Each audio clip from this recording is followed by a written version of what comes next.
Hello everyone, welcome to another Upgrade Your OET Speaking Practice session. My name is Sona and I'm a premium preparation provider of the OET. In today's lecture, what we're going to do is actually have a little look at an example lecture from my Speaking on Demand course. Now, I know a lot of you have been asking me, please do a course for nurses, and finally, I'm very happy to say I have done, and it's now ready on the Udemy site. I'll put in all the instructions on how to get it if you want to go ahead and buy it, and you'll also get a little discount from me. But as I say, this is a little preview session of one of the lectures that you can find on the course. And this lecture is focusing on asking open questions. Now, this is actually part of the criteria that the OET have laid out. There are various different criteria that they're looking for in your role plays and skills and characteristics that you need to demonstrate. These include relationship building, understanding and incorporating the patient's perspective, providing structure to the consultation, information gathering, and then information giving. Now, we go into all of this in a lot more detail during the course, but in today's lecture, we're just going to be focusing on information gathering. So that's when you are talking to your patient or the carer and you're trying to get the information you need from them to be able to help them. In terms of information gathering, there are 4 indicators that you can display to the examiner. Now, you don't need to do all of them all of the time, but you do need to be showing some of these characteristics to the examiner when you're talking to your patient. And actually, these are things that you do every day when you're talking to your real life patients as well, not just the OET interlocutor. So, indicators which show the examiner that you are good at information gathering include facilitating the patient's narrative with active listening techniques. So this is where you ask the patient to tell you their problems. You don't interrupt them at the beginning. You are just actively encouraging them to talk to you, to tell you their complaints, their concerns, their worries. You start off by asking lovely open questions. Not yes/no questions, which are closed questions, but open questions, and then you move down to the closed questions. You try not to use compound questions, which ask several things all at the same time, or leading questions where you're kind of asking the patient something, but you know the answer, and you're trying to preempt that. That's something that you don't want to be doing. If you need to, you ask clarifying statements in case some information is unclear. The patient might just say something and you want some more specific information, so you need to do that. And then also a good technique in information gathering is to summarize, to return the information back to the patient or carer, to show them that you've been listening and to check that you've got all the information correctly. In today's lecture, we're going to be focusing particularly on D1 and D2, so encouraging the patient or the carer to explain their complaint, the reason why they're there, to you in their own words.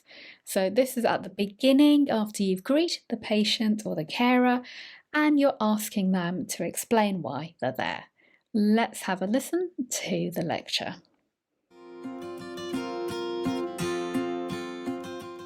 Okay, so after you've greeted the patient, you then have to begin the consultation. And if you remember, the idea is that you move from open to closed questions.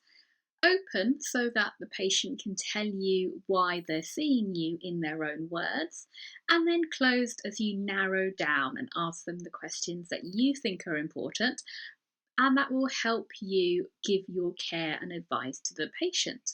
So, first of all, This is all part of the information gathering criterion. Let's have a look at some open questions that you can use. When you're talking generally, you can ask them something like, can you tell me about the pain? Or can you describe the sensation? The sensation is that feeling that they're getting that's causing them concern. Or how do you feel generally? Once they've answered, maybe you need a little bit more detail from them. But again, you're still encouraging them to tell you about it themselves. You don't want to put words in their mouth and you don't want to ask them a yes/no question. So you can ask something like, can you tell me a bit more about that? Or can you tell me a bit more about the symptoms you're experiencing? Finally, if you want to talk about a specific topic, you can ask something like, what's the pain like? What's your diet like? Or how are you managing with the new tablets? So there are some ideas for you. Now let's have a look a little bit more at the pronunciation and the rhythm of how we talk. Have a look at these words in bold. Why do you think they are in bold? Well, these are the words that are stressed when we speak in English. Now, can you tell me why they're stressed? Well, these words carry the meaning. So, tell pain, describe sensation, feel generally. You can kind of get the idea without really listening to the auxiliary words, etc. These, of course, are important for grammar, but not so much for meaning. So find the important words, the words that carry the meaning, and think about stressing them when you're actually talking or asking the questions. Let's have a go at practicing. The first time, just listen to me. The second time, try and read it with me, and then I'll give you some time to repeat it yourself. Here we go. Can you tell me about the pain? Can you tell me about the pain? Can you describe the sensation? Can you describe the sensation?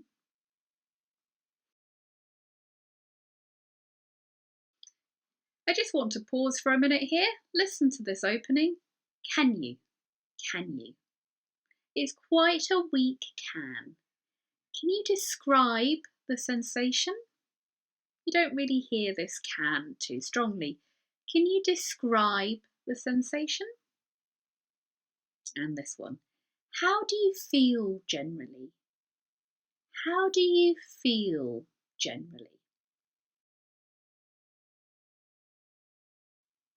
Sometimes when we're speaking quickly, we actually say this really, really fast. How'd you? How'd you feel generally?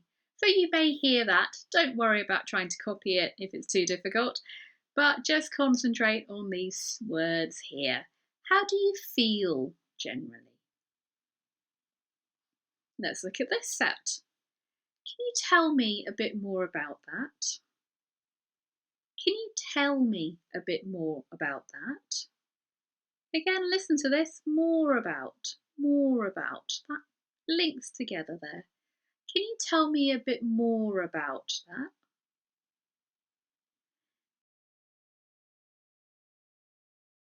Can you tell me a bit more about the symptoms you're experiencing? Can you tell me a bit more about the symptoms you're experiencing? This word here, symptoms. Can you tell me a bit more about the symptoms you're experiencing? And then the final set. What's the pain like? What's the pain like? What's your diet like? What's your diet like?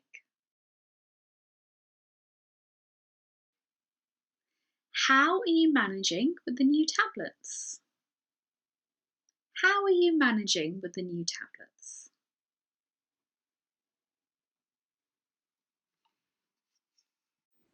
To make sure that you keep on improving in your OET and English skills, I recommend that you practice shadow reading.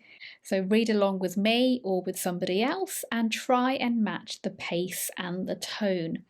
Listen for words which are stressed and emphasised. Why are they stressed and emphasised? Probably because they carry the meaning. Copy that when you're reading along with the speaker. And as well as listening out for the words which are stressed and emphasised, also listen for which words are said faster. We don't read everything in exactly the same way, otherwise we'd sound like robots. That's just not how we speak English. Some words are said a little bit quicker, maybe they're not so important for meaning, and the words which are tend to be slowed down and stressed, so try and copy that as well. And the best tip, of course, is keep listening to as much authentic English as you can so you can keep practicing, getting your ear ready to listen to authentic English and trying to copy what you hear. Now, you may be wondering why I suggest doing some shadow reading. Well, that's because it will help improve your score in the intelligibility and fluency criteria, which make up part of the linguistic criteria of the OET. What do I mean? Well, what they're really looking for is that you can be easily understood by the listener. Everyone has an accent, that's absolutely fine. But if that accent causes the listener to strain and really try and catch what you're saying, then it becomes a problem. That's also connected to the pronunciation of individual words and phrases together, and that's what we mean by prosodic. So if you're making a lot of pronunciation and prosodic errors, if the rhythm is incorrect, if the stress patterns are wrong, it makes it much harder for the listener to understand you, and you get a 4. The better you become at this, when it's not so noticeable, it becomes a 5 and then a 6 even, and that's the top score here. So really listen for those stressed words, those stress patterns, chunking, anything like that to make sure that your intelligibility score is as high as possible and ultimately that your listener can understand you. In terms of fluency, again, what we're looking for and what the examiners will be looking for is that you can speak at a normal speed. Not too fast, not too slowly, just right. You're not repeating yourself too often, and if you're hesitating, it's only for a couple of words maybe, but generally it's okay. If there are long pauses between what you're saying, if that rhythm, that flow is interrupted and you're repeating yourself, then of course it becomes harder and you drop down. The better it is, the more fluent, the more normal your speech can be, the higher you will score. And that's why I suggest doing shadow reading to get your ear familiar with normal speech patterns and to try and copy that yourself. Why not watch some more of our own quizzes to help you along in your OET journey? Our vocabulary quizzes are designed so that you can get everyday English words, lay language that you can use with your patient or your patient may use with you. We have 25 quizzes at the moment, so why not watch one of those? Or if you want to know a little bit more about writing for the OET and reading for the OET, we've also got some sessions that you can look at for that. So as I say, this lecture comes from my current brand new OET Speaking Sub-Test course for nurses. This is on the Udemy site. It's on demand, which means that all the lectures are pre-recorded and you can watch them in your own time. You can rewind, play them as many times as you like. The course is designed as a short, focused insight into the OET exam, and it's aimed specifically at nurses. We also have one for doctors, and we have a reading which is available for everyone. In the nurses course, we look at criteria, useful phrases, pronunciation, tone, and intonation, and we also look at some role plays together. If you want to find out more information about that, then just have a look at the information box below, and don't forget to click on like and subscribe to us so you can always keep up to date with our new lectures that we put on YouTube. Thanks very much for watching, take care and see you again next time. Bye bye.